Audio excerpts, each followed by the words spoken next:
Good morning, everyone. So welcome to this Spiritual Sunday at the Kabbalah Center. We're here to change our consciousness. We're here to change our week. And ultimately, we want to keep in mind we're here to change the world. Yes, exactly. Are we not? Do we have the power to do it?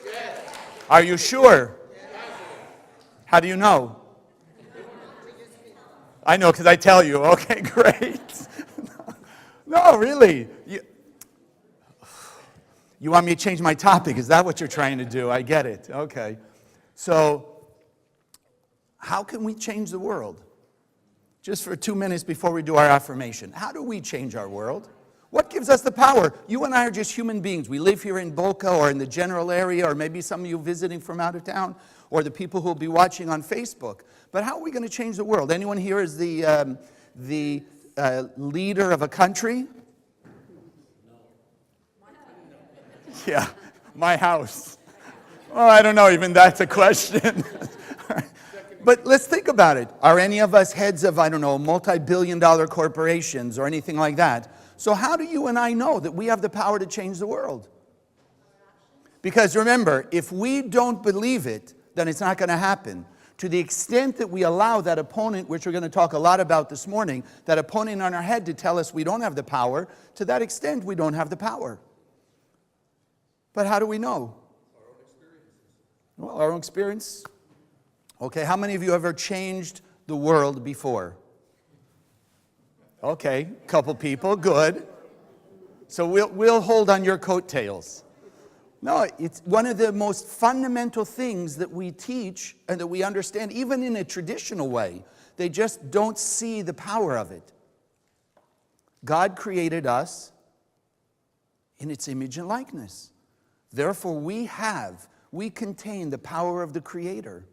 Where does the Creator exist? In us and everywhere.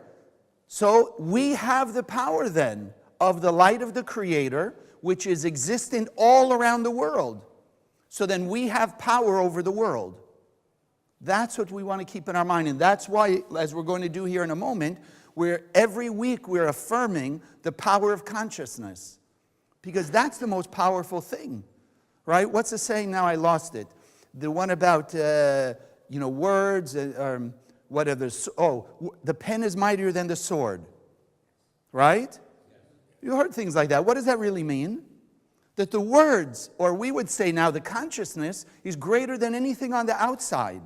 There's no military force, there's no force outside, there's no country, no people, no nothing that's more powerful than our consciousness.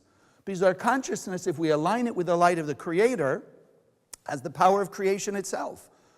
What physical force or physical group is more powerful than the light of the Creator? None. And we're wielding that power. And by our affirmation, by what we learn here, what we teach here in the center, how we work with the wisdom that we're taught here gives us the power to change the entire world. One proviso before we do our affirmation. That doesn't mean that we have the power to manipulate other people's lives. We've already tried that. It hasn't worked, has it? So why do we keep trying it? We have enough trouble to manipulate our own life, right? No less other people. So when we talk about the power over the world or the power to change the world, we mean really to open up the hearts and minds of people to the light of the Creator. That's how we change the world. Because once a person, as you and I are doing, the more we come to work with the light of the Creator that's inside of us, then the more we're in alignment with the joy, the happiness, all the wonderful things the Creator set out for us.